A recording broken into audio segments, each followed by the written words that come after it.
The rain hammered against the cracked windows of Murphy's saloon like angry fists demanding entry. Inside, the air hung thick with cigarette smoke and the bitter scent of cheap whiskey, creating a haze that seemed to blur the line between dreams and nightmares. Sarah May Collins sat huddled in the corner booth, her thin frame barely visible beneath a faded cotton dress that had seen better days 3 summers ago. At 17, she possessed the kind of beauty that made men stop and stare. High cheekbones that caught the lamplight, eyes the color of summer storms, and hair that fell in waves of burnished gold down her back. But tonight, that beauty felt more like a curse than a blessing. Her father, Jeremiah Collins, swayed dangerously on his bar stool, his weathered hands wrapped around a glass of amber liquid that promised to wash away another day's worth of failures. The man who had once been a respected ranch hand now looked like a scarecrow that had given up on frightening anything away. His clothes hung loose on his gaunt frame, and his eyes had the hollow look of someone who had lost everything that mattered and was desperately trying to forget why it had mattered in the first place. "Another round, Murphy," Jeremiah slurred, his words sliding together like oil on water. "And make it a double this time." Patrick Murphy, the saloon's owner, was a man built like a bull, with thick arms that could lift a grown man clean off his feet and a temper that could ignite faster than dry kindling. He had been watching Jeremiah with the calculating gaze of someone who knew exactly how much money was left in a man's pocket before the man himself did. "That'll be $2, Jerry, and I'm afraid you're already running a tab of $15 from last week." Jeremiah's face crumpled like paper thrown into a fire. "I'm good for it, Murphy. You know I am. Just need a little more time to get back on my feet." "Time's something I can't pour into a glass, Jerry." Murphy's voice carried the weight of a man who had heard every sob story in the book and had stopped believing in happy endings somewhere around chapter 3. "You either pay what you owe or you find yourself drinking somewhere else." The saloon's other patrons continued their conversations, but Sarah May could feel their attention shifting toward the growing tension at the bar. These were hard men who had seen their share of desperate situations, and they could smell trouble brewing like a storm on the horizon. She pulled her shawl tighter around her shoulders and wished she could disappear into the worn leather of the booth. "I got something better than money," Jeremiah said, his voice taking on the dangerous edge of a man with nothing left to lose. "I got collateral." Murphy raised an eyebrow, his interest piqued despite himself. "What kind of collateral?" Jeremiah turned slowly, his bloodshot eyes scanning the room until they landed on Sarah May. The look that passed between father and daughter was one that would haunt her for years to come, a mixture of shame, desperation, and the kind of love that had been poisoned by too many disappointments. "My daughter, she's worth more than $15 of whiskey." The words hit Sarah May like a physical blow, stealing the breath from her lungs and leaving her gasping in the suffocating atmosphere of the saloon. The conversations around them died instantly, replaced by a silence so complete that she could hear the rain beating against the roof like a funeral drum. Every eye in the room turned toward her, and she felt exposed, vulnerable, like a rabbit caught in an open field with nowhere to hide. "Jerry," Murphy said slowly, his voice carrying a warning that even a drunk man should have been able to hear. "You don't know what you're saying." "I know exactly what I'm saying." Jeremiah's words came out with the clarity that sometimes emerges from the depths of intoxication, each syllable sharp and final. "She's 17, healthy, and prettier than any girl in 3 counties. Someone here's got to be willing to take her off my hands for enough money to clear my debt and buy me a bottle of the good stuff." Sarah May felt the world tilt sideways, as if the very foundations of reality had shifted beneath her feet. The father, who had once braided her hair and taught her to ride, had just offered her up like a piece of property to be bartered away. She tried to speak, to scream, to do anything that might shatter the nightmare that was unfolding around her, but her voice had abandoned her completely. "That's enough, Collins," The voice came from the back of the saloon, deep and steady as bedrock. Every head turned toward the speaker, a man who had been sitting alone in the shadows, nursing a single glass of whiskey for the better part of 2 hours. He was tall and lean, with the kind of weathered handsomeness that came from years spent under the open sky. His hat was pulled low over his eyes, but Sarah May could see the hard line of his jaw and the way his hands rested calmly on the table, as if he were discussing the weather rather than witnessing a father's betrayal of his own child. "This ain't your concern, stranger," Jeremiah snarled, swaying as he turned to face the man. "This is between me and Murphy." The cowboy stood slowly, his movements deliberate and controlled. He was taller than Sarah May had expected, with broad shoulders that filled out his dark coat and boots that had seen countless miles of hard riding. When he stepped into the lamplight, she could see that his eyes were the color of winter steel, and they held a coldness that made the room's temperature seem to drop several degrees. "Name's Thomas Kane," he said, his voice carrying the authority of a man who was used to being listened to, "and I'm making it my concern." Murphy stepped forward, his face flushed with anger and embarrassment. "Now, hold on there, Kane. Jerry's just drunk and talking foolish. Nobody's taking anybody anywhere." "Seems to me the damage is already done," Kane replied, his gaze shifting to Sarah May. For a moment their eyes met across the smoky room, and she saw something in his expression that she couldn't quite identify. Compassion, perhaps, or maybe just the recognition of one lost soul by another. "Question is what we're going to do about it now." Jeremiah laughed, a sound like breaking glass. "What we're going to do is find someone willing to pay good money for prime merchandise. My Sarah May's worth at least $50 to the right buyer." The words hung in the air like a death sentence, and Sarah May felt something inside her break completely. This was the man who had once sung her to sleep with old Irish lullabies, who had promised to protect her from all the dangers of the world. Now he was the danger, and there was no one left to protect her from him. $50, Kane repeated, his voice neutral as if he were discussing the price of cattle. "That's what you think she's worth?" "Hell, maybe more to someone with particular tastes," Jeremiah said, his grin revealing teeth yellowed by tobacco and neglect. "She's untouched, if you catch my meaning. That's got to be worth something extra." Sarah May closed her eyes, wishing she could close her ears as well, wishing she could disappear entirely from this moment that was rewriting the story of her life in the worst possible way. When she opened them again, Kane was walking toward her father with the measured pace of a man who had made a decision and was prepared to see it through to the end. "You're right," Kane said, reaching into his coat pocket. "She is worth something."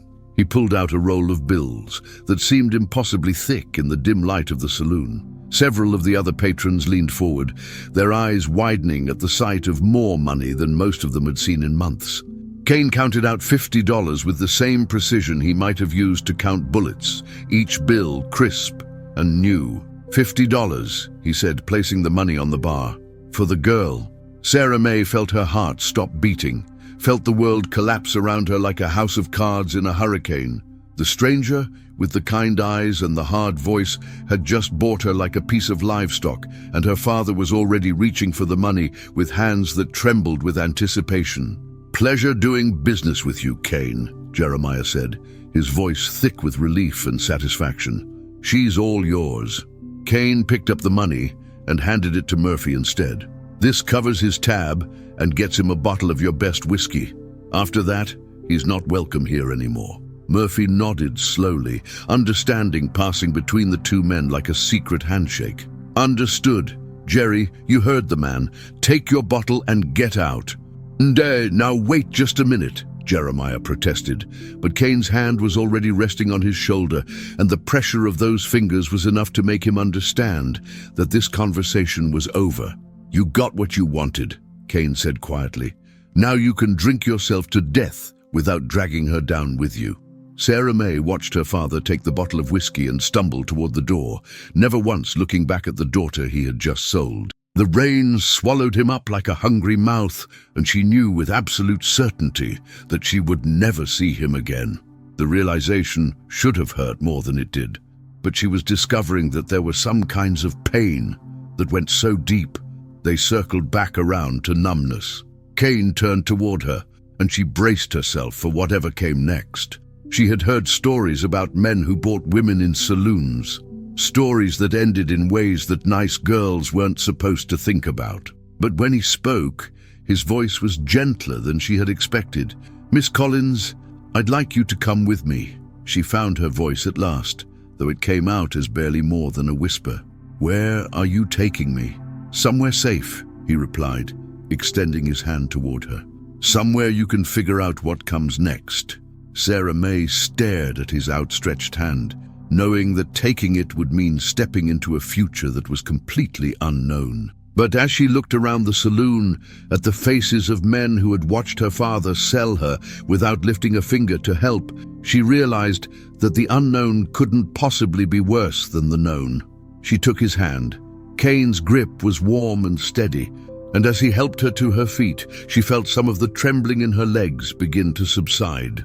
He was taller than she had realized, and up close she could see the weathered lines around his eyes that spoke of years spent squinting into the sun, and the small scar on his chin that suggested he had not lived an easy life. "Do you have anything you need to collect?" he asked. Sarah May shook her head. Everything she owned was either on her back or had been sold months ago to pay for her father's drinking. She had no possessions worth claiming, no treasures worth saving. Her entire life could walk out of this saloon without leaving so much as a shadow behind. Kane nodded and guided her toward the door, his hand resting lightly on her elbow. As they passed the bar, Murphy caught Kane's eye and nodded slightly, a gesture that seemed to carry more meaning than Sarah May could decipher. Then they were outside, and the rain was washing over them like a baptism, cold and cleansing and somehow appropriate for what felt like the end of one life and the beginning of another. Kane's horse was a magnificent black stallion that stood patient as a statue despite the storm, water streaming from its mane like liquid silk. He had a second horse as well, a gentle-looking mare that seemed to sense Sarah May's nervousness and whickered softly in greeting. "Can you ride?" Kane asked, his voice raised slightly over the sound of the rain. "Yes," she replied, though she wondered if her shaking legs would be able to manage it.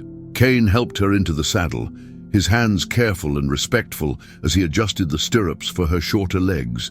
Then he mounted his own horse with the fluid grace of a man who had been born in the saddle, and they were riding out into the storm, leaving behind the only life Sarah May had ever known. The rain made conversation impossible, so they rode in silence through the muddy streets of the small town. Sarah May had lived here her entire life, but tonight it looked different, as if she was seeing it through the eyes of a stranger. The buildings seemed smaller, shabbier, more desperate than she remembered. The few people they passed hurried along with their heads down, focused on getting out of the weather and back to the safety of their homes. As they left the town behind and headed out into the open countryside, Sarah May began to wonder what kind of man Thomas Kane really was. He had paid $50 for her without hesitation, but he had also made sure her father's debt was cleared and that he was banned from the saloon. He had called her Miss Collins and treated her with a courtesy that seemed genuine, but she had also seen the way the other men in the saloon had deferred to him, as if they recognized something dangerous beneath his quiet exterior. The road stretched out before them, disappearing into the darkness like a promise or a threat. Sarah May had no idea where they were going, no idea what Kane expected from her, no idea what her life would look like when the sun rose tomorrow. All she knew was that she was riding through a storm with a stranger who had bought her from her father for the price of a good horse, and that somehow, despite everything, she felt safer than she had in months. They rode for what felt like hours, though it was hard to judge time in the darkness and rain. The storm began to ease as they climbed into the foothills, and Sarah May could see the faint outline of mountains rising against the night sky. The air grew cooler and thinner, scented with pine and wildflowers instead of whiskey and desperation. Finally, Kane pulled his horse to a stop beside a small stream that chattered and gurgled as it rushed over smooth stones. The rain had stopped completely now, and the clouds were beginning to break apart, revealing patches of star-scattered sky that seemed impossibly vast and beautiful after the claustrophobic atmosphere of the saloon. "We'll rest here for a while," Kane said, dismounting with easy grace. "Let the horses drink and catch their breath." Sarah May slid down from her mare, her legs unsteady after the long ride. She was soaked through, her dress clinging to her body and her hair hanging in wet ropes around her face. She must have looked like a drowned rat, but Kane handed her a blanket from his saddlebags without comment, and she wrapped it around her shoulders gratefully. "Thank you," she said, the first word she had spoken since they left town. Kane nodded, his attention focused on tending to the horses. He worked with the quiet efficiency of a man who had performed these tasks thousands of times, checking their legs for injuries and rubbing them down with handfuls of dry grass. Sarah May watched him work, trying to understand the kind of man who would spend $50 on a stranger's daughter, and then treat her with the same careful attention he gave to his animals. When he finished with the horses, Kane built a small fire using dry wood he found beneath the shelter of a large pine tree. The flames danced and crackled, throwing warm light across his face and revealing details that had been hidden in the darkness. He was younger than she had first thought, probably not much older than 30, with the kind of strong features that would age well. His hands were scarred from years of hard work, but they moved with surprising gentleness as he fed the fire. "You're probably wondering what happens now," he said without looking at her. Sarah May pulled the blanket tighter around her shoulders. "Yes. My ranch is about 2 hours' ride from here.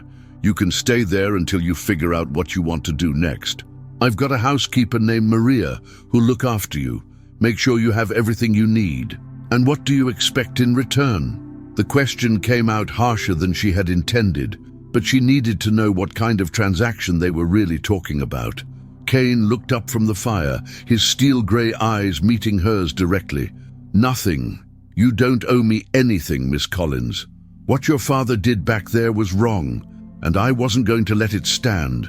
But you paid $50 for me." "I paid $50 to get you out of that situation. There's a difference." Sarah May studied his face, looking for signs of deception, for the kind of predatory gleam she had seen in the eyes of other men. But all she saw was a kind of weary honesty that made her chest tight with unexpected emotion. "Why? You don't even know me." Kane was quiet for a long moment, his gaze turning toward the fire.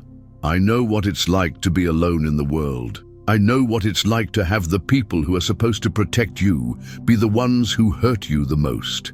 And I know that sometimes a stranger's kindness is the only thing standing between you and the kind of darkness that swallows people whole." The words hung in the air between them, heavy with shared understanding and unspoken pain.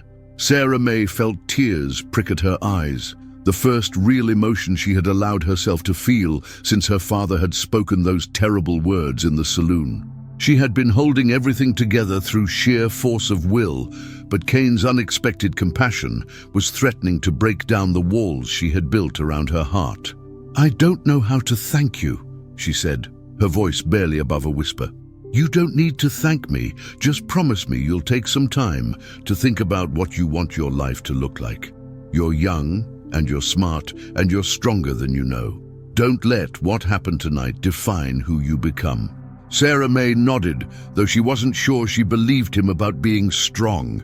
Right now, she felt like a leaf caught in a windstorm, helpless and at the mercy of forces beyond her control. But there was something about Kane's quiet confidence that made her want to try, made her want to believe that maybe there was a future waiting for her that was better than the past she was leaving behind.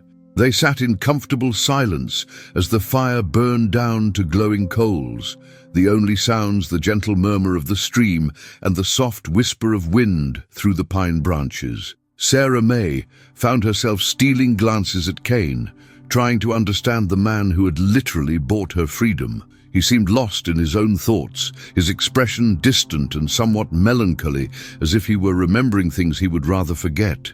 "Are you married?" she asked suddenly, then immediately regretted the question.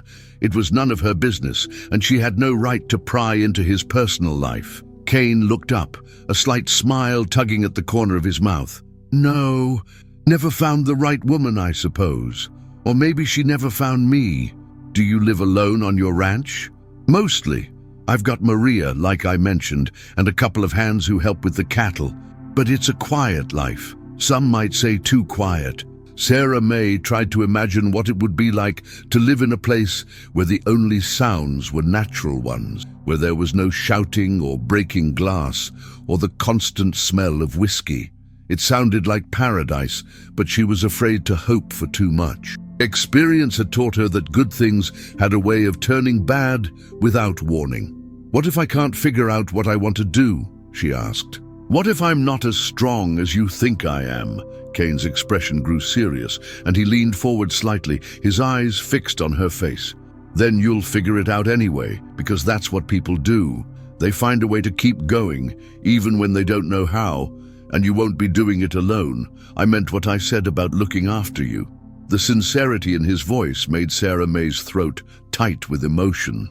She had grown up believing that she was a burden, that her very existence was somehow a problem that needed to be solved. But Kane was talking about her as if she were a person worth protecting, worth caring about, and the novelty of that idea was almost overwhelming. Why? She asked again, because she still couldn't quite believe that someone would help her without expecting something in return.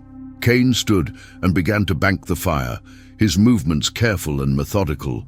Because someone did the same for me once, when I was about your age, and thought the world was nothing but pain and disappointment. A man named Jacob Morrison took me in when I had nowhere else to go, gave me a chance to become something other than what I was running from. He died 5 years ago, but I promised him I'd pass on the favor if I ever got the chance. And you think I'm your chance? I think you're a young woman who deserves better than what life has handed you so far. And I think maybe helping you is a way of honoring the man who saved my life. Sarah May felt something shift inside her chest, a loosening of the tight knot of fear and despair that had been growing there for months. She wasn't naive enough to think that all her problems were solved, that her life would magically become easy just because a kind stranger had rescued her from an impossible situation. But for the first time in longer than she could remember, she felt like maybe there was reason to hope. We should get moving, Kane said, offering her his hand to help her up. Still got a couple hours of riding ahead of us, and Maria worries if I'm out too late. Sarah May took his hand and let him pull her to her feet, marveling at how safe she felt with this man she had known for less than 4 hours. As they prepared to mount their horses again, she realized that she was no longer the same person who had been cowering in the corner of Murphy's saloon. Something fundamental had changed, and she suspected that by the time the sun rose, she would be someone else entirely. The ride to Kane's ranch passed in a blur of moonlight and mountain shadows, the horses picking their way carefully along trails that seemed to exist more in Kane's memory than in any visible reality. Sarah May found herself nodding off in the saddle, exhaustion finally catching up with her now that the immediate crisis had passed. Every time she started to slip sideways, Kane would speak her name quietly, and she would jolt awake to find him watching her with concern. "Almost there," he said, as they crested a small hill, and Sarah May looked down to see a collection of buildings nestled in a valley below.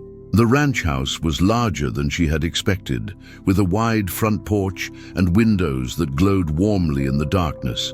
There were several outbuildings as well, and she could make out the shapes of cattle moving slowly through the pastures. "It's beautiful," she said, meaning it. "It's home," Kane replied, and there was something in his voice that made her think he understood the difference between the two. As they rode down into the valley, Sarah May felt a mixture of anticipation and terror building in her chest. This was it, the moment when her new life would truly begin. Whatever happened next, she knew there would be no going back to the girl she had been just hours ago. That girl had been sold by her father in a saloon, but this new person riding beside Thomas Kane toward an uncertain future was someone else entirely. Someone who might actually deserve the kindness she was being shown. Someone who might actually have a chance at happiness. The horses' hooves crunched on the gravel drive as they approached the ranch house, and Sarah May could see a figure silhouetted in the doorway, waiting.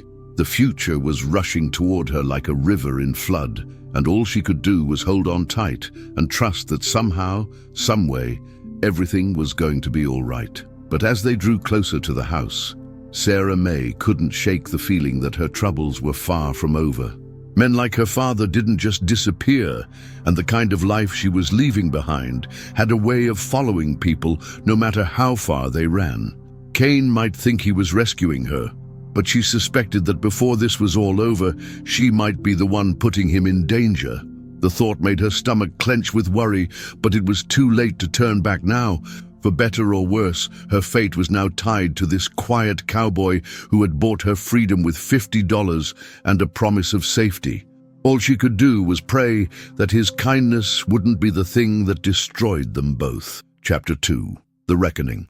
The woman standing in the doorway of the ranch house was not at all what Sarah May had expected. Maria Santos was perhaps 50 years old, with steel-gray hair braided down her back, and eyes that seemed to see everything without judgment. She wore a simple blue dress covered by a white apron, and her hands were folded calmly in front of her as she watched them approach. There was something about her posture that suggested she had been expecting them, as if Kane had somehow sent word ahead, despite the fact that they had come straight from town. "Thomas," Maria said, as Kane dismounted, her voice carrying a slight accent that Sarah May couldn't quite place. "You are later than usual." "Had some business to take care of in town," Kane replied, his voice carefully neutral.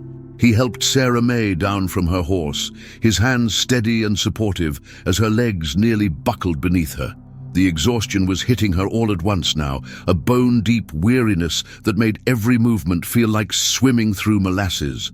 Maria's sharp eyes took in Sarah May's bedraggled appearance, the way she swayed slightly on her feet, the haunted look that lingered in her storm-gray eyes. "I see. And this young lady is part of that business." "Sarah May Collins," Kane said by way of introduction. "She'll be staying with us for a while. She's had a difficult night." Maria nodded slowly, her expression revealing nothing of what she might be thinking. "Of course. Miss Collins, you look exhausted. Let me show you to a room where you can rest." Sarah May wanted to protest, to say that she didn't want to be any trouble, but the words died in her throat. She was so tired that she could barely keep her eyes open, and the promise of a bed and 4 walls that would keep out the rest of the world was almost too good to believe. "Thank you," she managed to whisper. Maria stepped forward and took Sarah May's elbow gently, supporting her as they walked toward the house. "Thomas, see to the horses. I will take care of Miss Collins." Kane nodded, already moving toward the animals with the automatic efficiency of a man who had performed this routine countless times. Sarah May wanted to look back at him, to make sure he wasn't going to disappear the moment she walked through that door. But Maria was guiding her steadily forward, and her legs were moving without conscious direction from her brain. The inside of the ranch house was warm and welcoming, with polished wood floors and walls covered in what looked like family photographs. A fire crackled in the hearth, throwing dancing shadows across comfortable-looking furniture that showed signs of regular use. The air smelled of baking bread and coffee, scents that made Sarah May's empty stomach clench with hunger. "This way," Maria said, leading her down a hallway lined with more photographs. Sarah May caught glimpses of Kane in some of them, looking younger and somehow less weathered, but she was too tired to examine them closely. Maria opened a door at the end of the hall and gestured for Sarah May to enter.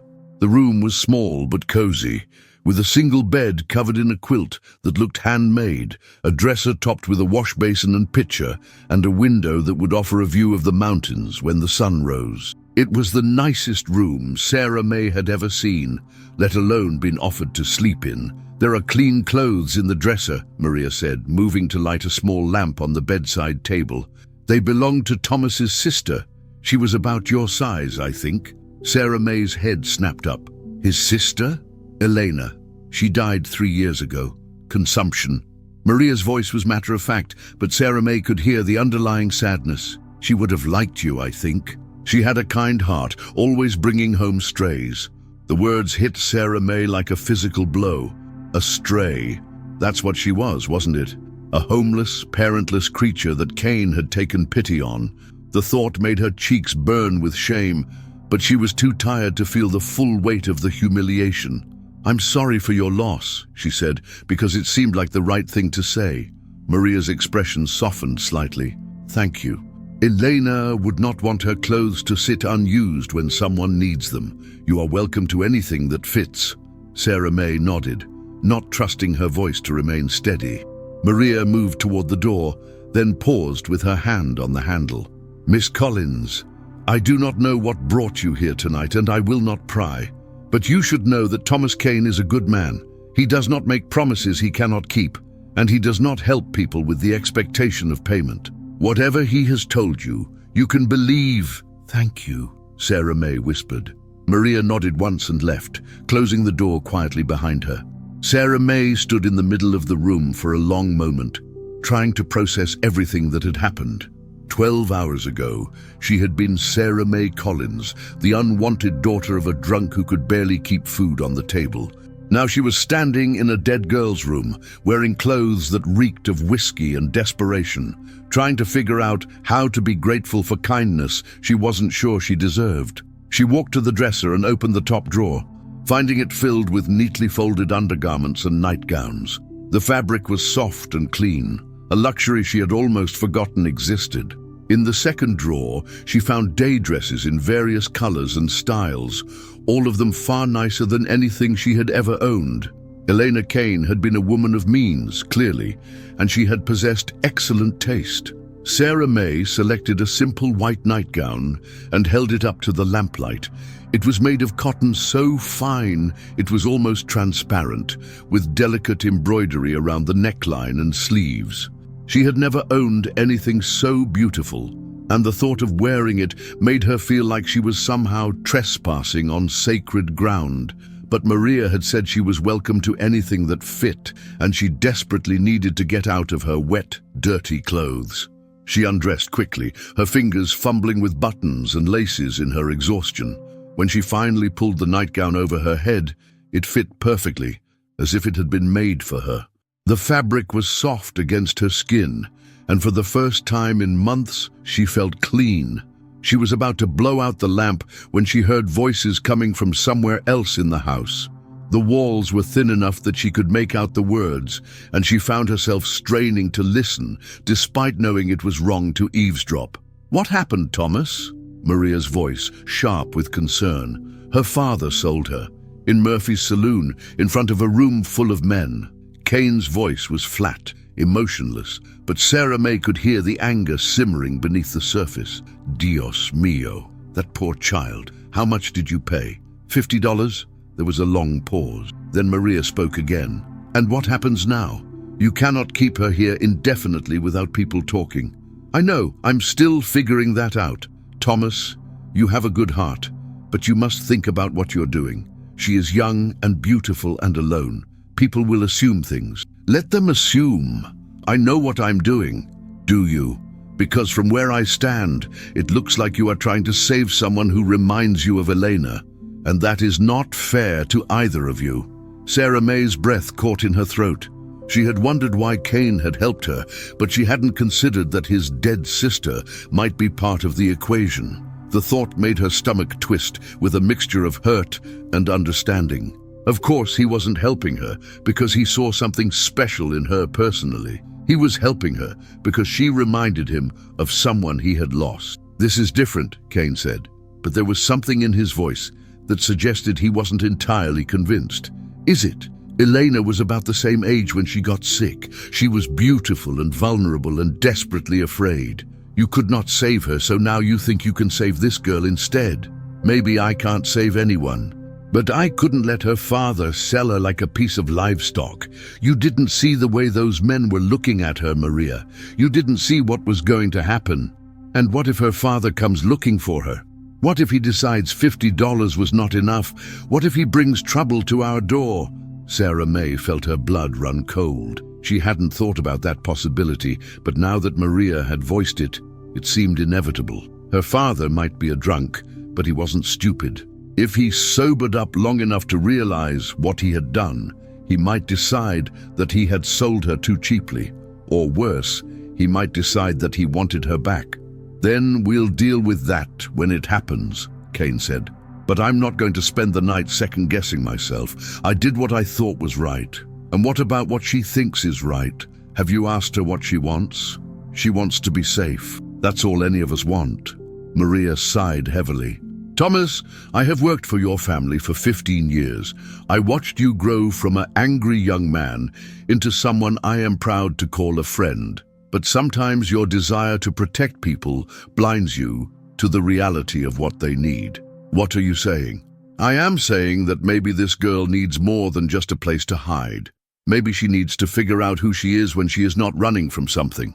And maybe you need to figure out why you are so determined to save people who remind you of the ones you could not save." The conversation continued, but Sarah May had heard enough. She moved away from the door and sat heavily on the edge of the bed, her mind spinning with new doubts and fears. She had been so grateful for Kane's rescue that she hadn't stopped to consider his motivations, but now she was wondering if she was just a substitute for his dead sister.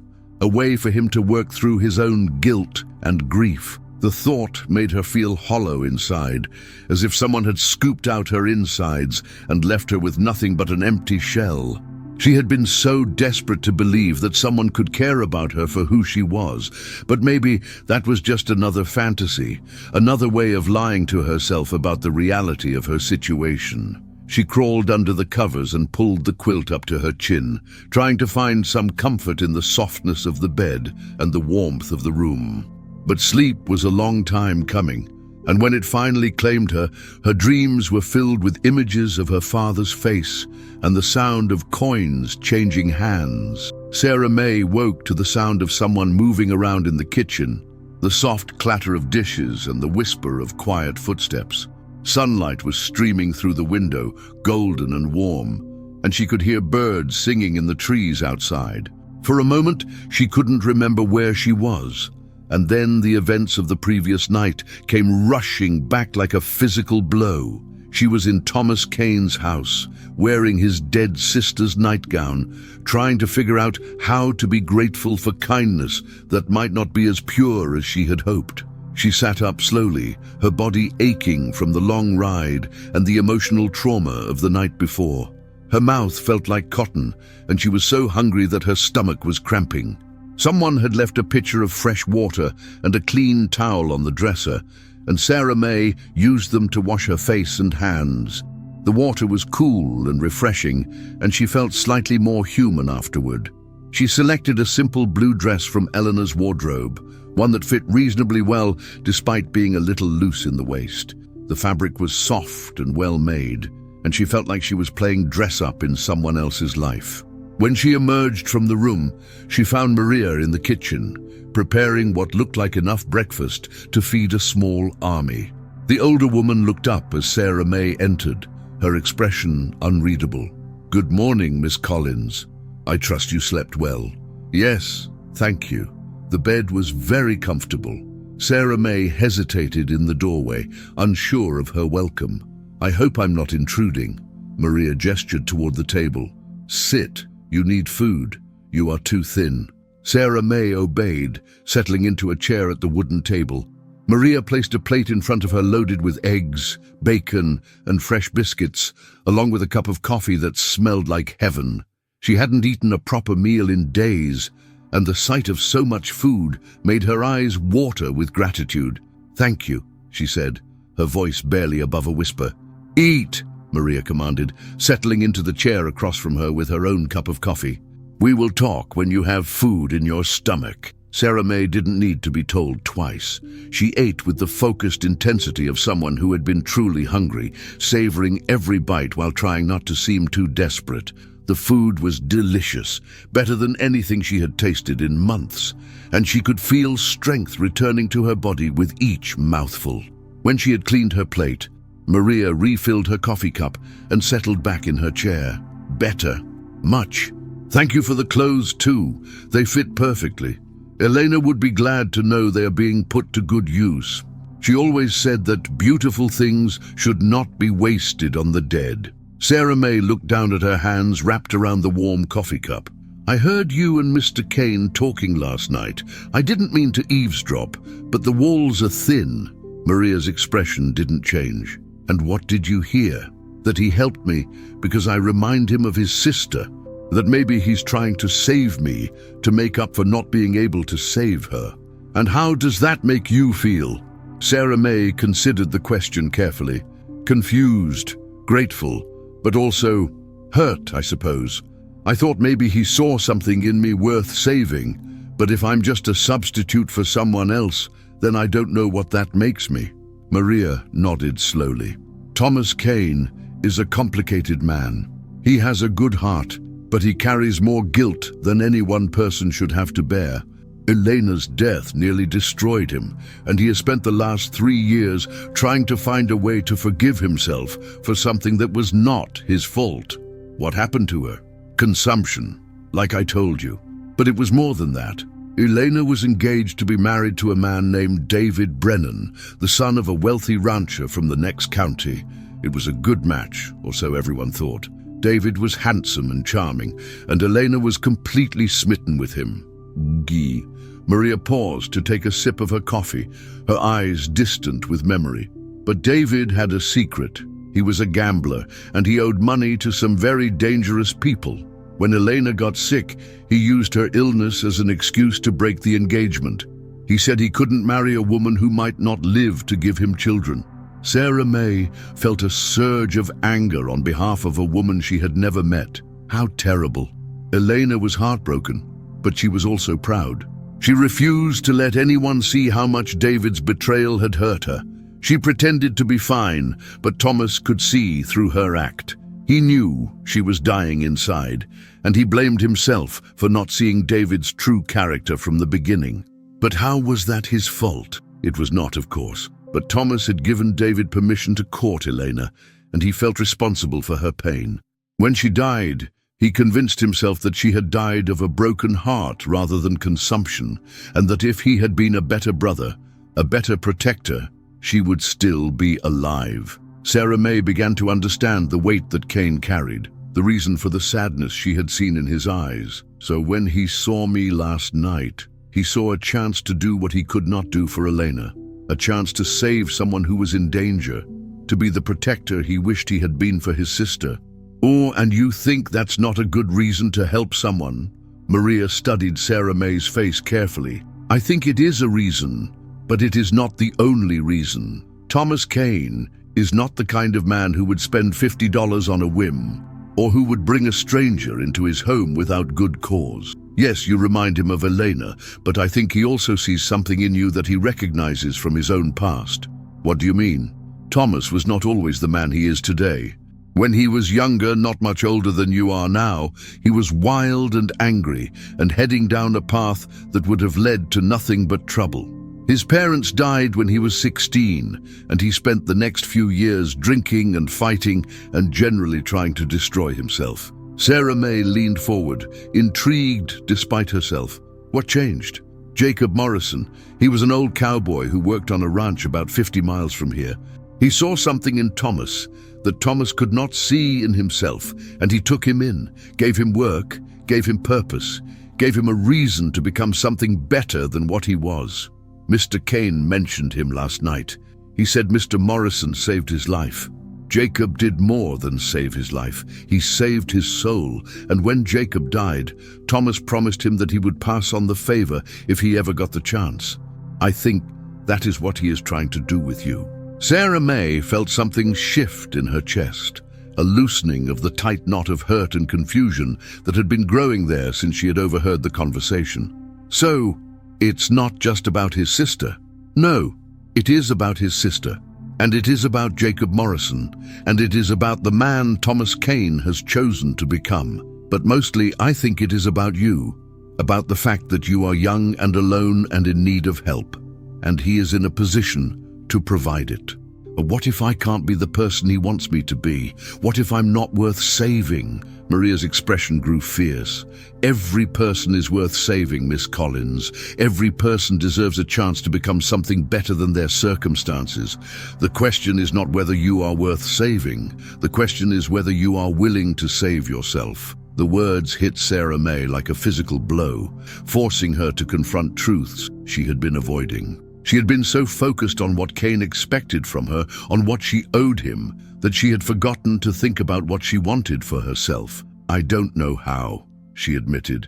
"Then you will learn, and you will not be learning alone. Thomas and I will help you, but ultimately the choice of who you become is yours to make." Before Sarah May could respond, the kitchen door opened and Kane walked in, his hair still damp from washing and his shirt fresh from the wardrobe. He looked younger in the morning light, less like the mysterious stranger who had bought her from a saloon, and more like a man who was trying to figure out how to navigate an impossible situation. "Good morning," he said, his eyes moving between Sarah May and Maria. "I hope you both slept well." "Well enough," Maria replied, rising to pour him a cup of coffee. "Miss Collins and I have been having an interesting conversation about the nature of salvation." Kane raised an eyebrow. "Is that so?" Sarah May felt her cheeks burn with embarrassment. "I'm sorry, I didn't mean to cause any trouble. I know this is an awkward situation for everyone." "It's not awkward," Kane said, settling into a chair across from her. "It's complicated maybe, but not awkward, and you haven't caused any trouble." "Haven't I? I mean, you've taken in a complete stranger, and now you're responsible for me, and I don't even know what I'm supposed to do with myself." Kane studied her face for a long moment. "What do you want to do?" The question caught her off guard. "I don't understand." "It's not a complicated question. What do you want to do with your life? What did you want to do before last night happened?" Sarah May opened her mouth to answer, then closed it again. No one had ever asked her that before. Her father had made it clear that her only value was as a potential bride for someone willing to take her off his hands, and she had never been encouraged to think beyond that narrow possibility. "I don't know," she said finally. "I've never really thought about it." "Then maybe it's time to start thinking about it," Kane said gently. "You're 17 years old, Sarah May. You have your whole life ahead of you. You can be anything you want to be. But I don't have any skills. I can't read very well, and I don't know how to do anything useful. You can learn, reading, writing, numbers, whatever you need to know, and you're stronger than you think. You survived living with an alcoholic father for 17 years. You survived what happened last night. That takes courage." Sarah May felt tears prick at her eyes. "It doesn't feel like courage. It feels like I was just too scared to do anything else." "Sometimes courage is just being too scared to give up," Kane said. "Sometimes it's getting up in the morning when you don't want to face the day, or taking help when you're not sure you deserve it, or believing that tomorrow might be better than today. And what if tomorrow isn't better? What if I'm just fooling myself? Then you keep going anyway, because the alternative is giving up, and I don't think you're the kind of person who gives up easily." Sarah May looked into his steel-gray eyes and saw something that made her chest tight with emotion. It wasn't pity, and it wasn't guilt, and it wasn't some misguided attempt to replace his dead sister. It was respect, the kind of respect that one survivor gives to another. "I want to learn to read properly," she said suddenly. "I want to learn to write too, and I want to be useful, not just a burden." Kane smiled, and it transformed his entire face. "Then that's where we'll start. Maria, do we still have Elena's school books?" "In the attic. I will get them after breakfast. And I'll talk to Reverend Patterson in town. He used to be a school teacher before he found his calling. I'm sure he'd be willing to help." Sarah May felt a flutter of hope in her chest, tentative but real. "You would do that for me?" "I would do that with you. There's a difference." The distinction was important, she realized. Kane wasn't trying to save her, or fix her, or turn her into someone else. He was offering to help her save herself, to become whoever she chose to be. The possibility was both terrifying and exhilarating. "What about money?" she asked. "I can't pay for lessons, and I don't want to be any more of a burden than I already am." "You'll work for it," Kane said matter-of-factly. "Maria could use help with the cooking and cleaning, and there's always work to be done around the ranch. You'll earn your keep, and if people talk, if they assume things about why I'm here..." Kane's expression hardened slightly. "Let them talk. Anyone who has a problem with the situation can take it up with me." Sarah May felt a shiver of something that might have been fear or might have been excitement. There was something in Kane's voice that suggested he was not a man to be trifled with, and she wondered what kind of reputation he had in town. "Thomas," Maria said quietly, "you should probably know that people are already talking." "Mrs. Henderson was in the general store yesterday afternoon, and she mentioned seeing you ride out toward town late in the evening. She will have questions when she sees Miss Collins. Let her ask them. I'll answer any questions anyone wants to ask." "And what will you tell them?" Kane looked at Sarah May, and she saw something pass across his face that she couldn't quite identify. That Sarah May Collins is a friend of the family who needed a place to stay. That she's helping Maria with the housework in exchange for room and board. That anyone who has a problem with that can go to hell. Maria sighed. "Thomas, your protective instincts are admirable, but they are not always practical. This is a small town and people gossip. If you are not careful, you will damage both your reputation and Miss Collins's." "Then what do you suggest?" "I suggest that we think carefully about how we present this situation. Miss Collins is young and beautiful and unmarried. You are a bachelor with a good reputation and a successful ranch. People will assume that you are either taking advantage of her or planning to marry her." Sarah May felt her cheeks burn with embarrassment. "Maybe I should leave. I don't want to cause problems for anyone." "You're not going anywhere," Kane said firmly. "We'll figure this out." "There is another option," Maria said slowly. "Miss Collins could be Eleanor's cousin from back east. Elena mentioned having relatives in Boston, and no one here ever met them. She could have come out here to recover from some illness, and you are looking after her out of family obligation." Kane nodded thoughtfully. "That could work. It would explain why she's here and why she's staying indefinitely." "But it's a lie," Sarah May protested. "I don't like the idea of lying to people." "It's not a lie," Maria said gently. "It's a story, and sometimes stories are necessary to protect people from truths they are not ready to understand." Sarah May wanted to argue, but she could see the logic in Maria's suggestion. The truth was too complicated, too sordid, and too likely to cause trouble for everyone involved. If a simple story could protect them all, maybe it was worth telling. "All right," she said finally. "If you think it's best." "I do. And Miss Collins, you will need to practice being Elena's cousin. You will need to know some things about Boston, about Elena's family, about why you came west. We will work on that together." Sarah May nodded, feeling overwhelmed by the complexity of the situation. She had thought that escaping from her father would be the hardest part, but now she was realizing that building a new life was going to be just as challenging. "There's something else we need to discuss," Kane said, his expression growing serious. "Your father. Is he likely to come looking for you?" Sarah May felt her stomach clench with fear. "I don't know. Maybe. He was pretty drunk last night, and he got what he wanted.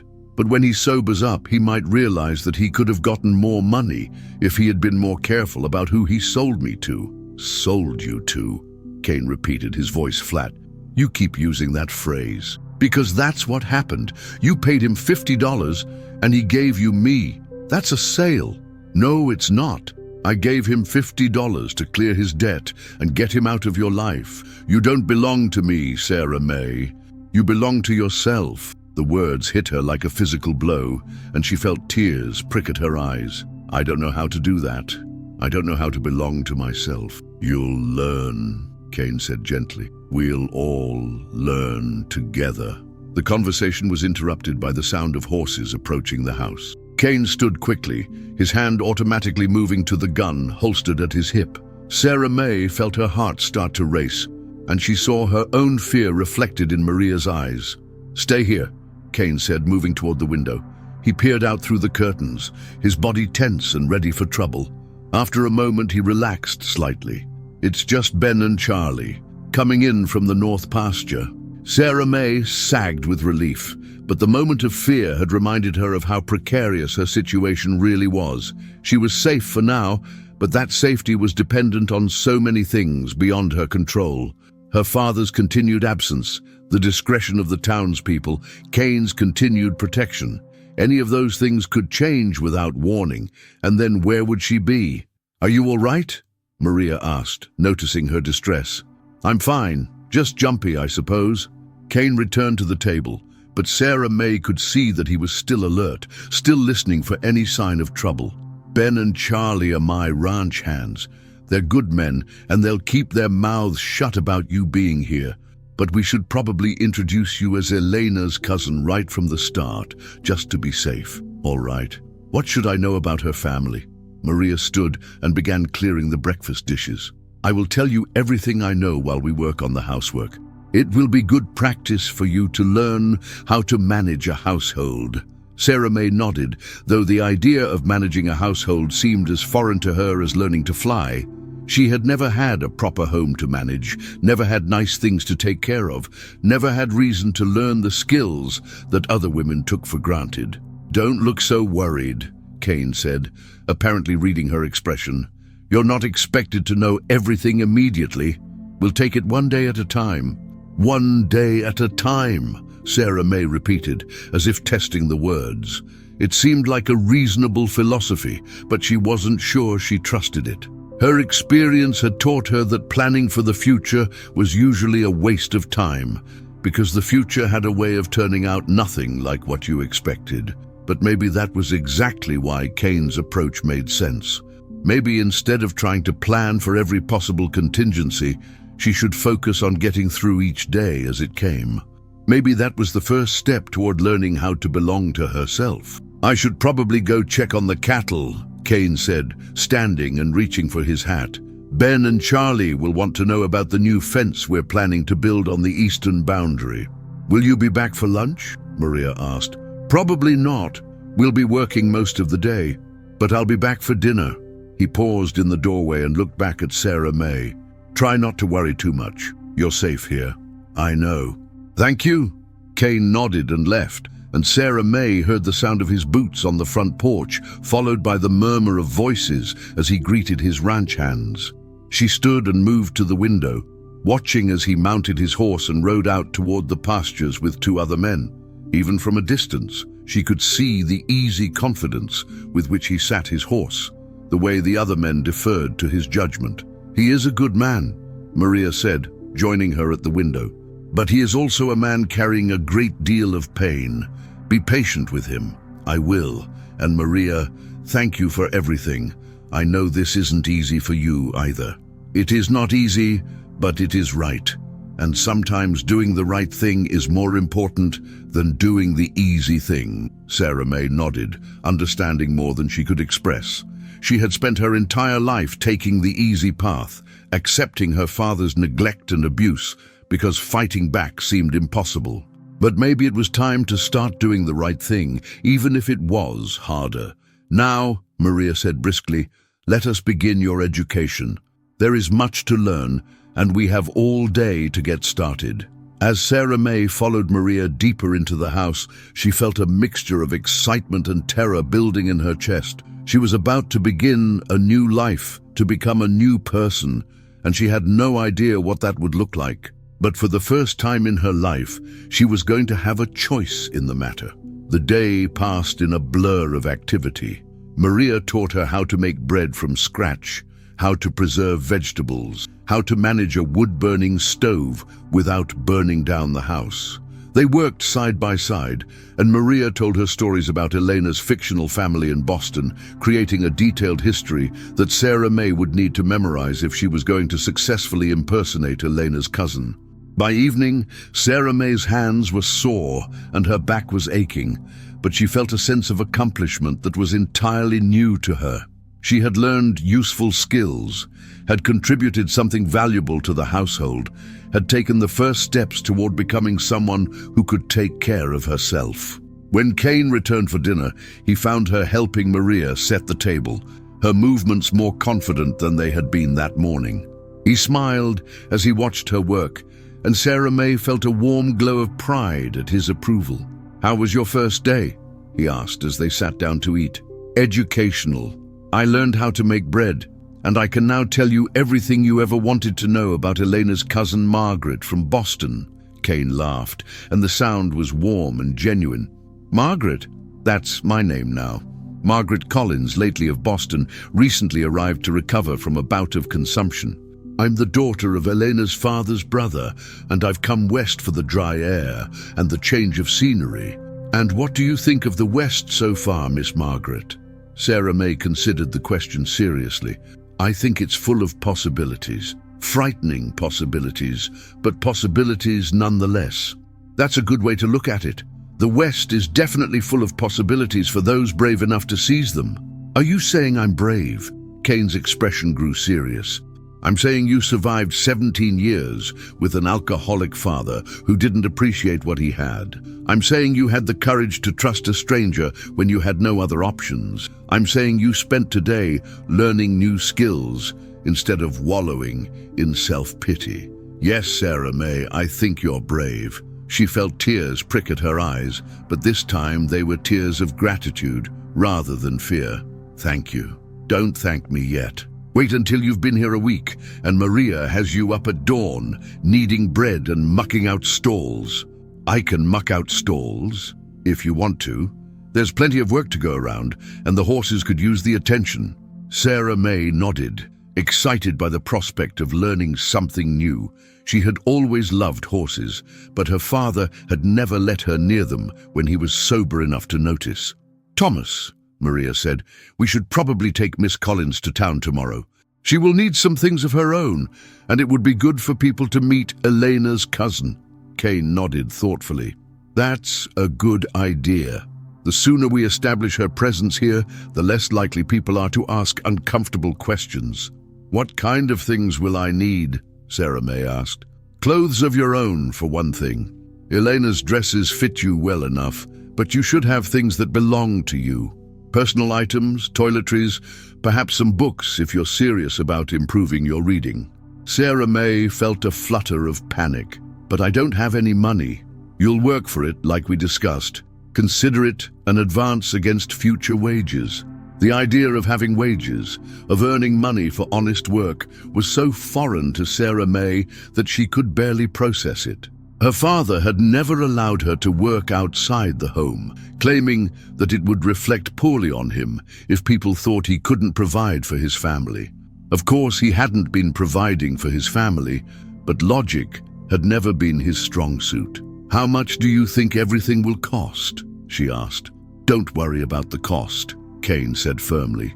"Worry about what you need to feel comfortable and confident. The money is less important than making sure you have what you need to start your new life properly." Maria stood and began clearing the dinner dishes. "I will make a list tonight of everything we should purchase. And Thomas, you should probably warn people that Elena's cousin will be arriving. Mrs. Henderson will be very curious if she sees a strange young woman in town. I'll stop by the general store in the morning and mention it to George Henderson. He'll make sure the word gets around." Sarah May felt her stomach clench with nervousness. "What if people ask questions I can't answer? What if I say something wrong and give us away?" "Then you'll learn from it and do better next time," Kane said simply. "Nobody expects you to be perfect, Sarah May. People make mistakes all the time. But what if the mistake ruins everything? What if people figure out who I really am?" Kane's expression grew serious. "Then we'll deal with that if it happens. But you can't live your life being afraid of every possible disaster. You'll drive yourself crazy, and you'll miss out on all the good things that might happen instead." His words reminded Sarah May of something Maria had said earlier about courage being the willingness to keep going even when you were scared. Maybe that was what she needed to learn, not how to stop being afraid, but how to act despite her fear. "You're right," she said. "I'm sorry." I don't mean to be so worried about everything. There's nothing wrong with being worried, but there's a difference between being careful and being paralyzed. You need to find the balance. After dinner, Kane excused himself to attend to some paperwork in his study, and Sarah May helped Maria with the dishes. They worked in comfortable silence for a while, and Sarah May found herself thinking about the strange turns her life had taken in less than 24 hours. Yesterday morning, she had been Sarah May Collins, the unwanted daughter of a drunk. Tonight she was Margaret Collins, the cousin of a dead woman, living in a house where people treated her with kindness and respect. The transformation was so complete that she almost felt like she was living someone else's life. "Maria," she said as she dried a plate, "do you think it's wrong to lie about who I am?" Maria considered the question carefully. "I think it is wrong to lie for selfish reasons, to hurt people, or to gain something you have not earned. But I think it is not wrong to protect yourself and others from harm, especially when the truth would help no one and hurt many people. But what if I start to forget who I really am? What if I become so used to being Margaret that I lose Sarah May completely? Then you will have to decide which person you want to be. Margaret Collins, Eleanor's cousin from Boston, or Sarah May Collins, the girl whose father sold her in a saloon. You have the power to choose." The idea that she had the power to choose her own identity was both liberating and terrifying. She had never thought of herself as someone who had choices, someone who could decide who to become. "I think I want to be both," she said finally. "I want to remember where I came from, but I also want to become someone better than that." That is wise. The past shapes us, but it does not have to define us. We can learn from our experiences without being trapped by them. They finished the dishes in companionable silence, and then Maria showed Sarah May how to bank the fire in the stove and prepare the kitchen for the next day. It was amazing how many small tasks went into running a household properly, how many details had to be attended to in order to make everything seem effortless. When they were finished, Maria walked Sarah May to her room and wished her good night. Sarah May changed into the same nightgown she had worn the night before, but tonight it felt less like borrowing someone else's clothes and more like wearing something that belonged to her. She sat on the edge of the bed and tried to process everything that had happened during the day. She had learned useful skills, had contributed to the household, had taken the first steps toward creating a new identity for herself. More importantly, she had begun to believe that maybe, just maybe, she could build a life worth living. But as she prepared for sleep, she couldn't shake the feeling that her troubles were far from over. Her father was still out there somewhere, and he might decide that $50 hadn't been enough. The townspeople would be curious about Elena's mysterious cousin, and one wrong word could expose their carefully constructed story. And then there was Kane himself, a man who seemed determined to help her, but who might be doing so for reasons that had more to do with his own guilt than with her actual worth. She was still thinking about these problems when she heard a soft knock on her door. "Come in," she called, expecting to see Maria with some forgotten instruction or piece of advice. Instead, Kane stepped into the room, his expression serious and somewhat hesitant. "I hope I'm not disturbing you. I wanted to talk to you about something." Sarah May pulled her robe more tightly around herself, suddenly conscious of how little she was wearing. "Of course. What is it?" Kane closed the door behind him and moved to the chair beside the window, careful to maintain a respectful distance. "I've been thinking about what you said earlier, about being afraid that you're not worth saving. I wanted you to know that your worth has nothing to do with what your father did or didn't do. It has nothing to do with the circumstances that brought you here.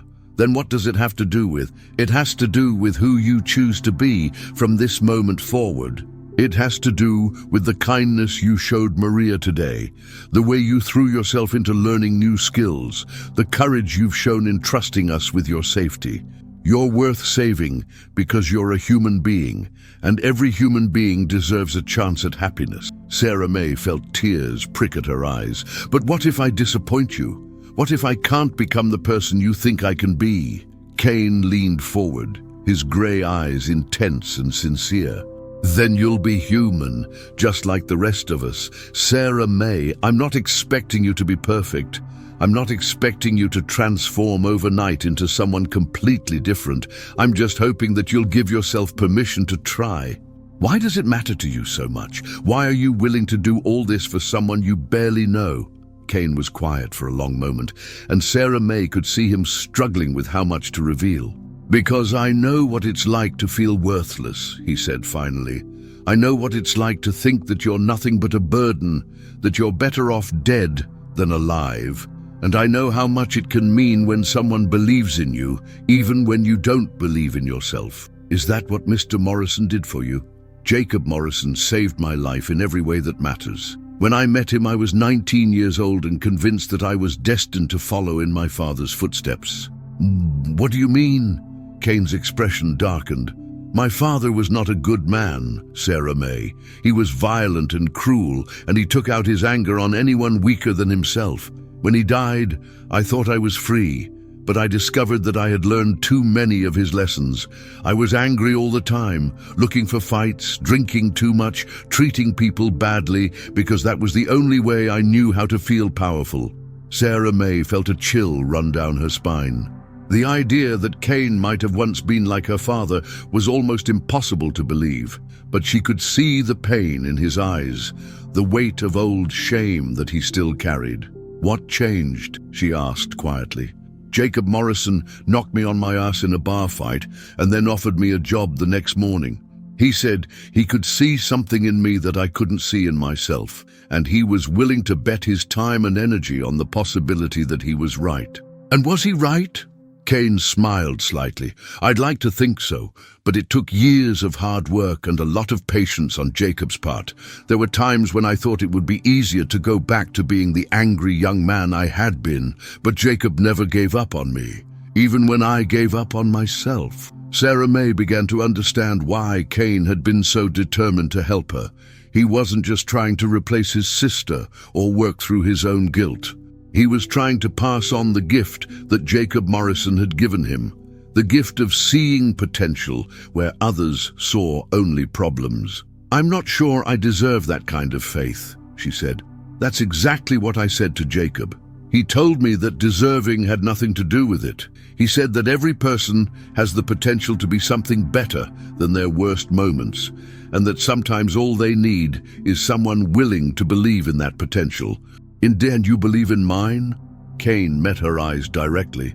"I believe that you have the strength to survive 17 years with an alcoholic father and still be kind to people who show you kindness. I believe that you have the intelligence to learn new skills and the wisdom to ask for help when you need it. I believe that you have the courage to start over in a place where nobody knows your history. Yes, Sarah May, I believe in your potential." The words hit her like a physical blow, stealing her breath and leaving her eyes burning with unshed tears. No one had ever talked to her like that before, had ever suggested that she might be capable of more than just surviving from one day to the next. "Thank you," she whispered. Kane stood up, moving toward the door. "Get some sleep. Tomorrow's going to be a big day." "Kane," she called as he reached for the door handle. "Yes? What happened to David Brennan, the man who broke Elena's heart?" Kane's expression hardened. "He lost everything in a poker game 6 months after Elena died. His family's ranch, his reputation, his future. Last I heard, he was working as a hired gun for cattle thieves, drinking himself to death one day at a time. Do you think that's justice? I think that's what happens when you spend your life running from the consequences of your choices. Elena deserved better than David Brennan, but in the end, she was lucky to escape him. His true character would have revealed itself eventually, and it would have destroyed her." Sarah May nodded, understanding more than Kane probably realized. She had seen what happened to people who made their living hurting others, had watched her father spiral deeper into misery with each cruel choice he made. Maybe there was such a thing as justice after all, even if it sometimes took longer to arrive than people might like. "Good night, Kane. Good night, Sarah May. Sweet dreams." After he left, Sarah May lay in bed staring at the ceiling and thinking about everything he had told her. The idea that Cain had once been angry and violent was hard to reconcile with the gentle, thoughtful man who had rescued her from her father. But maybe that was exactly the point. Maybe people really could change, could choose to become something better than their worst impulses. If Cain could transform himself from an angry young man into someone worthy of respect and admiration, maybe she could transform herself from a frightened, worthless girl into someone with value and purpose. Maybe the key was simply deciding who she wanted to be and then having the courage to work toward that goal one day at a time. The thought was both exciting and terrifying, but as she drifted off to sleep, Sarah May found herself looking forward to tomorrow for the first time in years. Tomorrow, she would go to town as Margaret Collins, Elena's cousin from Boston. She would meet people who didn't know her history, who would judge her based on who she was rather than where she came from. It would be the first real test of her new identity, and she was determined not to waste the opportunity Cain and Maria had given her. She would be Margaret Collins, and Margaret Collins would be everything that Sarah May Collins had never been allowed to become. But even as she embraced the possibility of reinvention, Sarah May knew that her past wasn't going to simply disappear. Somewhere out there, her father was probably drinking his way through the money Cain had given him, and when that money ran out, he might start to have second thoughts about the transaction he had made. The thought made her stomach clench with familiar fear, but she pushed it aside. One day at a time, she reminded herself. She would deal with tomorrow's problems tomorrow and today's problems today. Right now, all she needed to do was sleep and prepare for whatever came next. As her breathing deepened and her mind began to drift toward unconsciousness, Sarah May made herself a promise. No matter what happened, no matter what obstacles she faced, she would not go back to being the frightened, powerless girl who had cowered in the corner of Murphy's saloon. That girl was gone forever, and in her place was someone new, someone with potential, someone worth saving, someone who belonged to herself. The last thing she heard before sleep claimed her was the sound of wind in the trees outside her window, carrying with it the promise of a new day and all the possibilities it might bring. For the first time in her life, the unknown didn't seem quite so frightening. Maybe Cain was right. Maybe the future really was full of possibilities for those brave enough to seize them. Tomorrow, she would find out if she was brave enough.